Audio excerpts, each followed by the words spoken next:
Well, he goes on to tell them about this ministry. You can see in verse 15 there that he speaks of the grace God has given him, the privilege God has given him to be a minister or servant of Christ Jesus to the Gentiles. And he calls this a priestly ministry or duty in verse 16.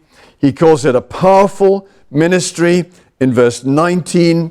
And he calls it a pioneer ministry in verse 20. My thanks to John Stott's commentary here for those 3 Ps, a priestly ministry, a powerful ministry, 16, 19, and a pioneering ministry.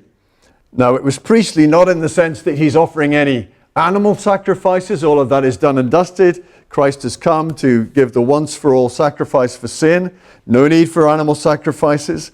He wasn't doing what a Roman Catholic priest does, nothing to do with that whatsoever. But his sense there is that he is kind of offering to God these Gentile converts, these people across the Roman Empire who have come to believe in Jesus Christ as Messiah and Lord. It's a powerful ministry because it was accompanied, as he says so clearly in verse 19, by the power of signs and wonders, such as we see in the book of Acts. These signs and wonders he elsewhere calls the marks of an apostle. And just as those signs and wonders, those miraculous happenings, healings, and even resurrections authenticated the message of Christ, they also authenticated the message of his messengers, his delegates, his ambassadors, the apostles. And so the message was established in the world in that way. And of course, it was a pioneer ministry, because verse 20, it has always been my ambition, he says, to preach the gospel where Christ was not known. He was always seeking to break new ground and take the gospel to people who had never heard it.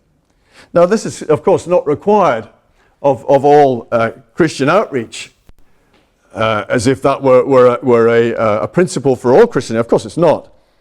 And often we are building on what others have done, and we're taking it further.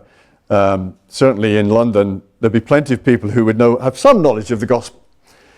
But I do note that London City Mission's goal, interestingly, it's not exactly like this, but their goal is to reach the unreached. They reckon there are about 3 million people, even in London, who have no real meaningful contact with the gospel or with Christians or with churches, so they have no real opportunity to really ever hear the gospel. So their goal is to reach them, the unreached. So it's a bit like that.